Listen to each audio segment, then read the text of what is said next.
কর্তৃপক্ষের সাথে আমাদের আনুষ্ঠানিকভাবে কথাবার্তা হয়েছে।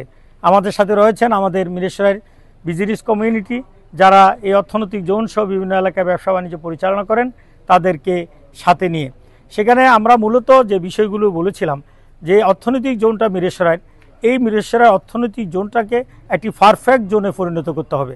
আমরা দেখা যাচ্ছে এখনও অনেক কাজ বাকি রয়েছে, এখনও কোম্পানিগুলো তাদের কার্যক্রম পুরোপুরি শুরু করেনি। এখানে মিরেশরাইয়ের যে পরিমাণ এমপ্লয়মেন্ট হওয়া দরকার এখনও সেটা হয়নি।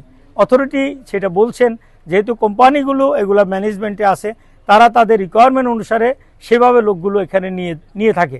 আমরা বলছি আমরা আমাদের মিরেশরাইয়ের মানুষগুলোকে যোগ্য করে তুলব, আর ব্যবসা বাণিজ্যের দিক থেকে যে ডিপার্টমেন্টের সাথে ব্যবসা করে তাদের সাথে একটা গুড ডিলিংস, গুড আন্ডারস্ট্যান্ডিং যাতে তৈরি হয়, আমরা সেভাবে কাজ করব। সাধারণত লোকাল পিপলদের সাথে এবং এই অর্থনৈতিক জোনের সাথে স্বার্থ সংশ্লিষ্ট বিষয় বিভিন্ন দ্বন্দ্ব বিভিন্ন সময় হতে পারে। আমরা বলছি এগুলো আমরা যত্ন সহকারে দেখব। তাদেরকেও আমরা বলেছি আপনারা এগুলো বিশেষ বিবেচনায় নিয়ে একটা সুসম্পর্ক, পারস্পরিক আন্ডারস্ট্যান্ডিংয়ের ভিত্তিতে যাতে করে কাজটা করা যায় সেদিকেও আপনাদেরকে খেয়াল রাখতে হবে।